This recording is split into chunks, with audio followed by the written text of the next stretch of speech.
single mom, pregnant with triplets, sleeps on the street in the dead of winter. Suddenly she's taken in by a millionaire, and when she wakes up in his mansion, she discovers something incredible. Rate my story from 0 to 10 and subscribe to my channel to support my work. I'm counting on your help. The cold cut like knives through the soggy cardboard that served as protection against the frigid pre-dawn wind. Sarah, a single mom, woke up shivering, her muscles clenched from the temperature that seemed to penetrate her bones. Beside her, 4-year-old Lily coughed incessantly, her small body racked by chills that made her whimper softly in her restless sleep. Underneath the Brooklyn Bridge, the roar of traffic overhead echoed like a constant growl, mingled with the sound of rain dripping through holes in the concrete structure. Sarah ran a hand over Lily's forehead and felt the heat of fever burning beneath her pale skin. Despair tightened her chest as a sudden contraction shot through her 7-month pregnant belly. "Not now," she whispered to herself, trying to control her breathing as she stroked her stomach where the triplets shifted restlessly. Another contraction, stronger than the last, made her curl in on herself, biting her lip to stifle a scream and wake her sick daughter. The first glimmers of dawn began to filter between the girders of the bridge, revealing the cruel reality of their makeshift refuge. Empty bottles, pieces of plastic, and scraps of spoiled food littered the damp concrete floor. The sour smell of mildew mingled with the city's odors, creating a suffocating atmosphere that seemed to cling to her skin. Lily woke up with another coughing fit, her eyes glazed with fever. "Mommy, I'm cold," she murmured with a raspy voice, trying to snuggle closer to her mother's warm body.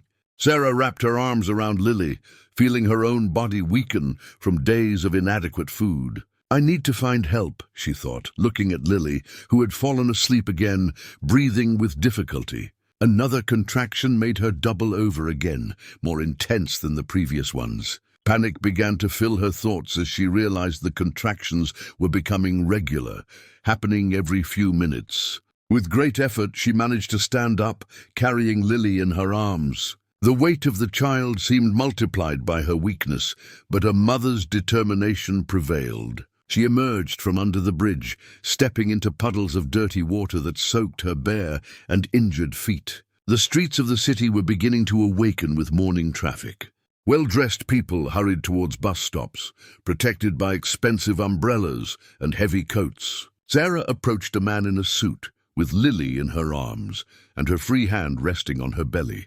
"Please, my daughter is very sick and I'm not feeling well," she said with a trembling voice, extending her hand in supplication. The man quickly looked away, quickening his pace as if he hadn't heard anything. Sarah staggered, feeling her legs weak, but continued trying. An elegant lady approached, talking on the phone. The desperate mother gently blocked her way. "Mom, please, I need help getting my daughter to the hospital." The woman covered the phone with her hand, looked Sarah up and down, and made a face of disgust before sidestepping her, continuing her conversation as if nothing had happened. The attempts were repeated without success. Each person who approached seemed to create an invisible barrier upon seeing her appearance. Her disheveled hair, her torn and dirty clothes, the smell that emanated after days without a bath, everything conspired to make her invisible to the eyes of society. A new contraction, stronger than all the previous ones, made her lean against a wall, almost dropping Lily. Her breathing became labored, and a feeling of faintness began to overcome her. Her vision blurred, and she felt her legs wobble precariously. "I can't pass out now," she murmured, fighting against the darkness that threatened to engulf her. Lily in her arms seemed heavier and heavier, and the child's fever burned through the wet clothes. Absolute despair took over her heart when she realized she was losing the battle against weakness. It was at that moment that she heard the sound of a powerful engine slowing down. A black, gleaming imported car stopped right in front of her. The door opened, and a tall, impeccably dressed man emerged, wearing a suit that looked like it cost more money than she had seen in her entire life. The 30-something millionaire had features that seemed sculpted, a strong jaw, and eyes that, despite their initial coldness, showed an inexplicable depth. He looked at her for a few seconds that felt like an eternity, analyzing the situation with an expression she couldn't decipher. "Get in the car," he said simply, opening the back door. His voice was deep and firm but not hostile. Sarah hesitated for a moment, looking at this elegant man who contrasted completely with the scene of misery around her. Another contraction made her moan softly, and desperation made her decision. She got into the vehicle with Lily, feeling the soft leather of the seats against her dirty skin. The warmth of the air conditioning enveloped their frozen bodies like a welcoming hug. The man got in the front and started driving in silence, only asking if she needed to go to the hospital. "Yes, please," she managed to answer between the contractions that were now coming more frequently. The car glided smoothly through the streets of the city, very different from the noisy buses she used to take when she still had money for fare. Lily had fallen asleep again in her arms, finally warm after so long. During the journey, she observed the driver's focused profile. There was something in his expression that suggested a deep sadness, as if carrying an invisible weight that constantly accompanied him. His hands on the wheel were firm, but she noticed that he frequently looked in the rearview mirror, not to monitor traffic, but to observe her with a restrained curiosity. The hospital appeared in front of her like a promise of salvation, but the last thing she remembered before fainting was the sound of the stranger's deep voice talking to someone, organizing her admission with an authority that made it clear he was accustomed to solving problems quickly. Consciousness returned slowly, as if emerging from a deep and confused dream. Sarah first felt the softness of the sheets against her skin, a sensation so distant from her reality that she believed she was dreaming. The subtle scent of clean fabric contrasted drastically with the sour smell that had accompanied her for so long under the bridge. She opened her eyes slowly and found herself facing a high ceiling decorated with elegant moldings. The soft light that entered through the silk curtains revealed a room larger than any place she had ever lived. The walls were painted in cream tones, adorned with paintings that looked expensive, and dark wood furniture completed the sophisticated decor. "Where am I?" she murmured, trying to sit up in bed. Immediately, the memory of her sick daughter made her wake up completely. "Lily, where is my daughter?" she shouted, trying to get up quickly, but feeling a dizziness that made her stagger. The bedroom door opened, and the millionaire entered, carrying a tray with food. He was wearing casual clothes, but they still exuded elegance and quality. His serious expression softened slightly when he saw her awake. "Your daughter is fine," he said calmly, placing the tray on a small table next to the bed. "The doctor was here yesterday and this morning. Her fever has already broken, and she's playing in the garden with some toys I brought for her." The information reassured her, but the confusion remained. "How many days have I been here? What happened at the hospital?" The questions tumbled through her mind, mixed with the natural distrust of someone who had learned to survive by being cautious with strangers. 3 days, he replied, approaching the window and slightly opening the curtains. The light revealed a huge garden, with a green and well-maintained lawn, where her daughter was running after butterflies, laughing for the first time in weeks. At the hospital, they discovered you were dehydrated and malnourished. The contractions were false, caused by stress and lack of care. "The babies are fine." The explanation brought relief, but also increased her distrust. "Why did you do this for us? What do you want in return?" The question came out harsher than she intended, but her experience on the streets had taught her that no one helped without expecting something in return. The millionaire remained silent for long seconds, looking out the window with a distant expression. When he finally turned around, she could see something in his eyes that she recognized immediately. Pain. The same pain she carried in her own chest, but of a different nature. "I lost my wife 2 years ago," he said simply, the words coming out with difficulty. "Every day, on the way to visit her grave, I pass by that bridge.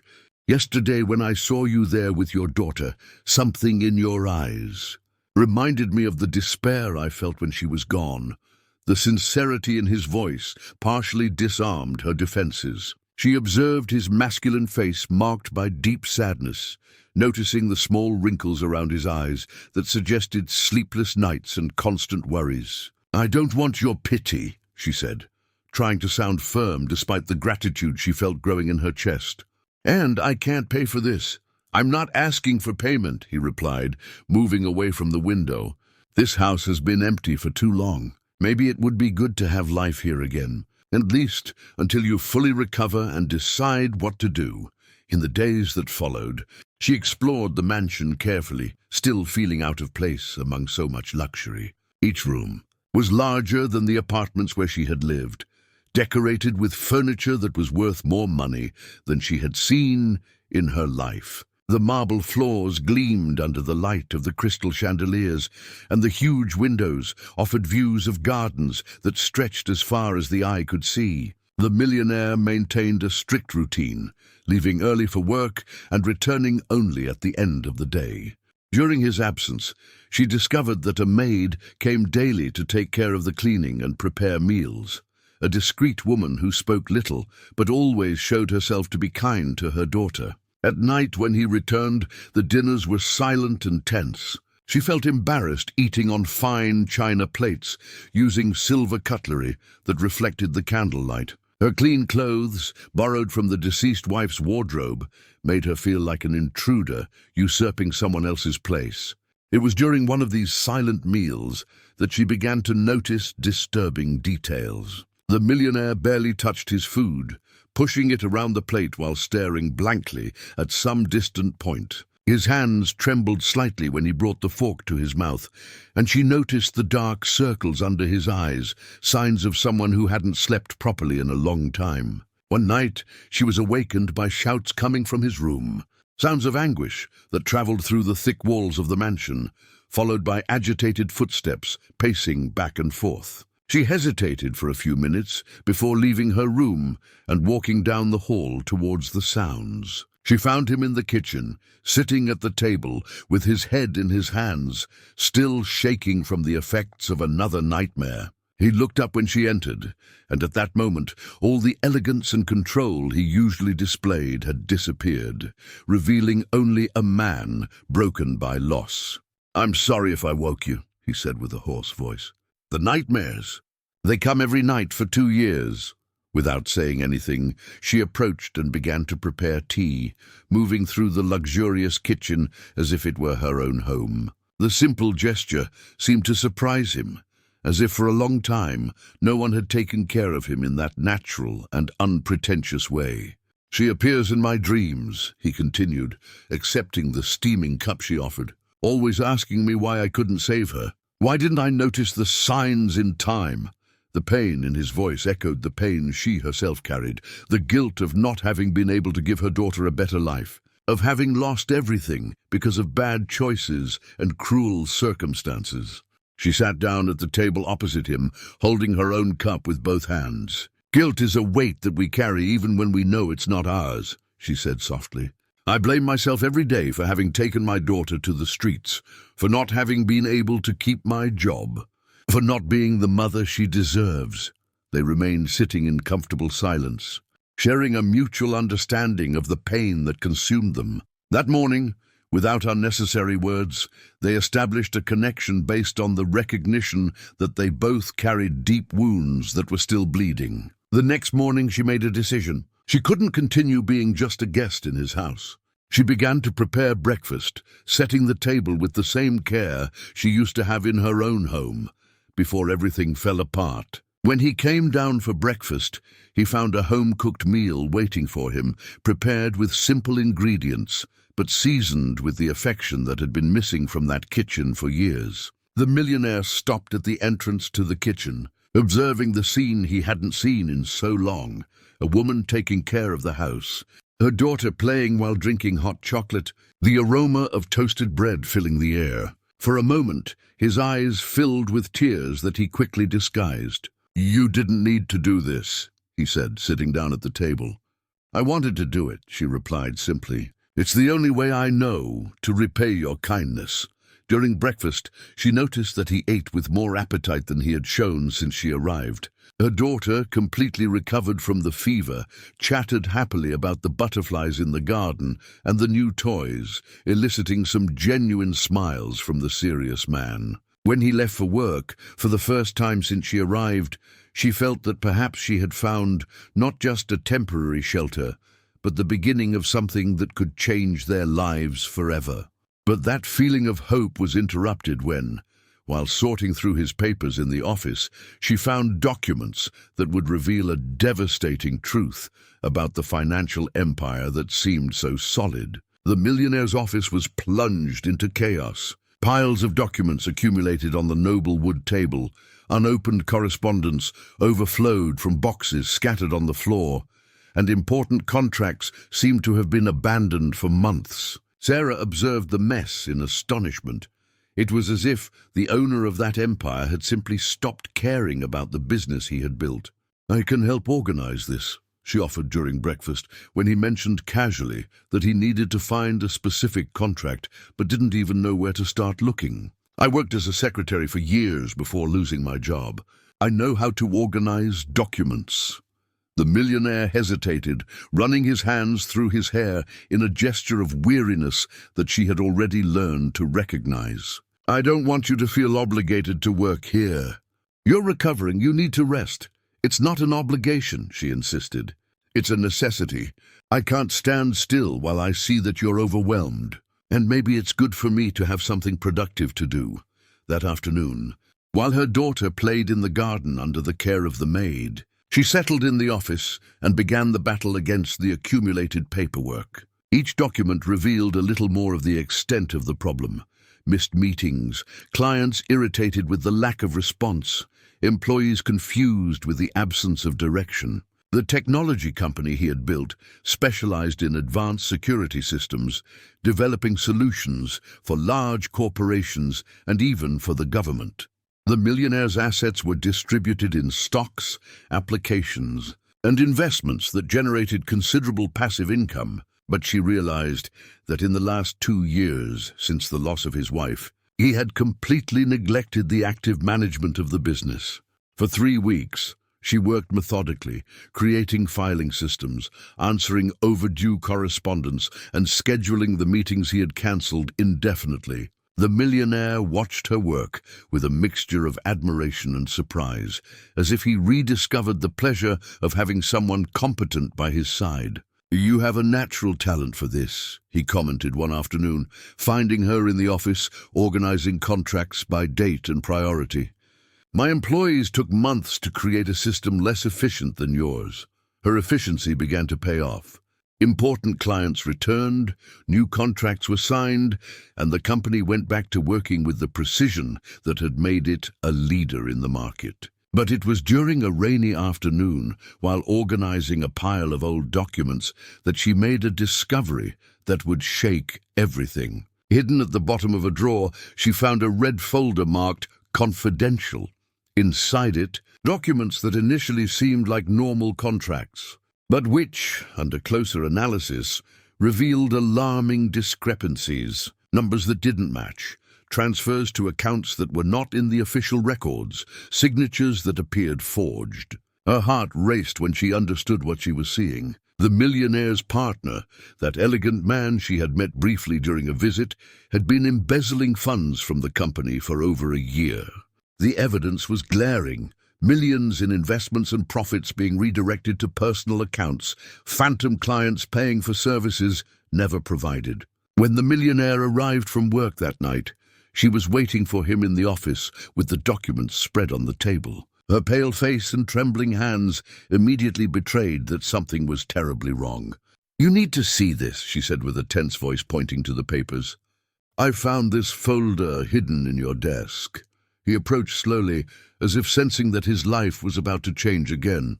As he read the documents, his expression went from confusion to understanding, and finally to absolute shock. The man he considered his best friend, his partner since university, was systematically stealing the company they had built together. "It can't be," he murmured, rereading the numbers for the 3rd time. "We started this business together.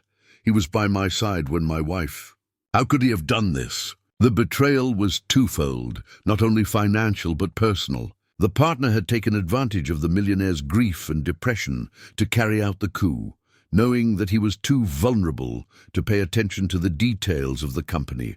That night, neither of them could sleep. They stayed in the office until dawn, calculating the damage, gathering evidence, and trying to understand the extent of the fraud. The discovery explained why the company was facing unexpected financial problems, why some investments had mysteriously gone wrong. "I'm going to confront him tomorrow," the millionaire decided as the sun began to rise. "I need to hear from his own lips why he did this." "No," Sarah said firmly. "This is more serious than a conversation between friends. You need lawyers. You need to protect what's left of the company before he finds out you know." Her practical wisdom, gained through the hardships she had faced, contrasted with his emotional naivete in the face of betrayal. While he was still struggling to process the pain of the discovery, she was already thinking strategically about how to protect the assets and seek justice. During the following weeks, while lawyers investigated and prepared the case, life in the mansion was transformed. The millionaire, who already suffered from nightmares about his wife, was now also tormented by the betrayal of his best friend. Some nights, he couldn't even leave the office, working obsessively to understand every detail of the fraud. Sarah took over not only the organization of the house, but also became his emotional anchor. She prepared nutritious meals that he barely touched, took care of the practical details he neglected, and offered the silent support he needed not to collapse completely. Lily, with the natural sensitivity of children, perceived the sadness that had taken over the house.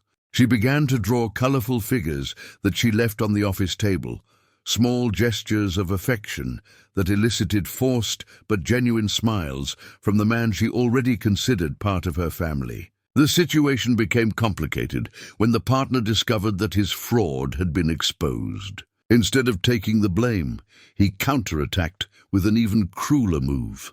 Through forged documents and bought witnesses, he began to build a case, claiming that the millionaire himself was responsible for the irregularities, taking advantage of his emotional absence in recent years to paint a picture of criminal negligence. The reversal of the situation left everyone in shock. The man who had been the victim of betrayal was now accused of being the real criminal. Expensive lawyers didn't guarantee victory when the evidence was manipulated with such sophistication, and the millionaire's reputation began to be torn apart publicly. He planned everything, Sarah realized during a meeting with the lawyers. It wasn't just theft, it was a setup. He knew he would be discovered one day and prepared the ground to blame you. The millionaire's assets were frozen during the investigations. Bank accounts were blocked, stocks were withheld, investments were suspended. Overnight, the man who had saved her from misery found himself on the verge of losing everything he had built throughout his life. It was at this moment of absolute despair that she made a decision that surprised even herself. "I'm going to work," she announced determinedly. "I'll get a job and help with expenses while you fight to prove your innocence." "I can't accept that," he protested. "You're pregnant with triplets. You need to rest, not work to support me." "You saved me when I had nothing," she said firmly. "Now it's my turn to return the favor. We're a family, and families help each other in difficult times." The word family echoed in the silence of the office like a revelation. Amidst all the turmoil, they had become exactly that, an improvised family, united not by blood, but by mutual need and the affection that had grown silently between them. But her decision to work during her advanced pregnancy would bring unexpected consequences that neither they nor the doctors could foresee, especially when a violent storm left them completely isolated in the mansion, forcing them to face the most critical moment of their lives alone. The 8th month of pregnancy brought complications that neither of them had anticipated. Sarah, determined to help financially, had found a part-time job at a small accounting firm, but the physical and emotional strain began to take its toll. The contractions returned, this time real, accompanied by bleeding that alarmed the doctor. "Absolute bed rest," ordered Dr. Miller during an emergency consultation. Any effort can precipitate premature labor. The babies still need a few weeks to develop completely. The millionaire took over all the care of her 4-year-old daughter, a responsibility he embraced with surprising dedication. The girl, who had initially been shy in his presence, now followed him around the house like a shadow, chattering about her discoveries in the garden and asking him to read stories at bedtime. "Is he going to be our real daddy?" the child asked her mother one afternoon while they were playing in the room. The innocent question touched on the subject that none of the adults had dared to address directly, what they really represented to each other at that moment. Meanwhile, the legal battle against the ex-partner intensified. Lawyers worked day and night to dismantle the fabricated accusations, but the process was slow and expensive. The frozen assets meant that they depended on the millionaire's personal savings, which dwindled rapidly with legal costs and household expenses. One night in late October, when she was exactly 8 months pregnant, a violent storm hit the region. Strong winds knocked down trees and power poles, leaving the mansion without electricity or telephone. The emergency generator worked for a few hours before also failing, plunging the property into complete darkness. It was during this storm that the real contractions began. Different from all the previous ones, they were intense, regular, and accompanied by increasing pressure, indicating that the triplets wouldn't wait any longer to be born. "Not now," she murmured, grabbing the millionaire's arm as a particularly strong contraction bent her over. "There are still 4 weeks left, they're not ready." But the babies had decided it was time. The contractions intensified rapidly, coming every few minutes with a force that left her breathless. The millionaire tried to use his cell phone, but the transmission towers had also been hit by the storm, leaving them completely isolated. "I'll try to get to the hospital in the car," he said. But looking out the window, he saw that a huge tree had fallen on the entrance of the property, completely blocking access. They were trapped in the mansion, alone, facing a premature triplet birth. Sarah panicked when she realized the situation. "I can't have the babies here. What if something goes wrong? What if they need special care?" Tears ran down her face as another contraction made her groan in pain. The millionaire, despite his own fear, took control of the situation with a determination that surprised them both. He ran to his library, searching among hundreds of books until he found a comprehensive medical manual he had inherited from his father, who had been a doctor. By the light of candles and lanterns, he quickly studied the chapters on emergency childbirth. "We're going to make it," he said, returning to the room where she was. "I have basic knowledge and you're strong." Thousands of women have had babies at home throughout history. Her 4-year-old daughter, awakened by her mother's groans, appeared in the doorway looking scared. The millionaire picked her up, gently explaining that the babies were coming and that she would be a big sister very soon. Carefully, he installed the girl in a nearby room with toys and games, explaining that she should stay there until it was all over. The next few hours were the most intense of their lives. The millionaire improvised a delivery room in the master bedroom, boiling water, sterilizing scissors, and gathering clean towels. Following the instructions in the medical book, he guided her through each contraction, offering physical and emotional support as she struggled to bring the triplets into the world. The first baby, a boy, was born after 3 hours of intense labor. Small and fragile, but breathing on his own, he cried loudly when the millionaire cleaned him and wrapped him in soft towels. The emotion of holding a life he had helped bring into the world brought the man to tears. "He's perfect," he whispered, placing the baby in the arms of the exhausted mother. Small but perfect. 40 minutes later, the second boy was born, even smaller than his brother but equally healthy. The millionaire repeated the procedures he had learned in the book, caring for the umbilical cord and checking that he was breathing properly. After another 40 minutes, the little girl was born, safe and sound, but still smaller than her 2 brothers. When all 3 babies were in their mother's arms, he finally allowed himself to relax. "You did it," he said, looking at the woman who had become the center of his life. "You brought 3 lives into the world in a storm, far from any hospital. "You are the bravest person I have ever known." In the days that followed the birth, while they waited for the roads to be cleared to take the babies to the pediatrician, the millionaire took complete care of the family. He changed diapers, prepared bottles, soothed the babies during the night, and cared for his older daughter with infinite patience. The experience of helping in the delivery of the triplets transformed something fundamental within him. The pain of the loss of his wife, which had tormented him for 2 years, began to give way to a sense of purpose and renewal. It wasn't that he had forgotten her, but he could finally see a future beyond the sadness that had consumed him. 2 weeks after the birth came the twist that would change everything definitively. A private investigator, hired by the lawyers, discovered that the ex-partner had made a crucial mistake. In his greed, he had diverted funds from a federal government account, a crime that attracted the attention of federal agents who conducted their own parallel investigation. When the federal agents arrested the ex-partner, all the evidence of the fraud came to light. Documents that he believed he had destroyed were recovered from backup servers. Purchased witnesses changed their testimonies when confronted with irrefutable evidence, and the entire carefully constructed trap collapsed. Not only was the millionaire completely exonerated, but he recovered all the embezzled money, plus interest and fines that the ex-partner was forced to pay. The company, which had almost gone bankrupt during the crisis, emerged stronger than ever, benefiting from the positive publicity generated by the resolution of the case. But the biggest revelation came during the investigation of the company's accounting books. The operational improvements that Sarah had implemented during the difficult months had resulted in a 40% increase in productivity.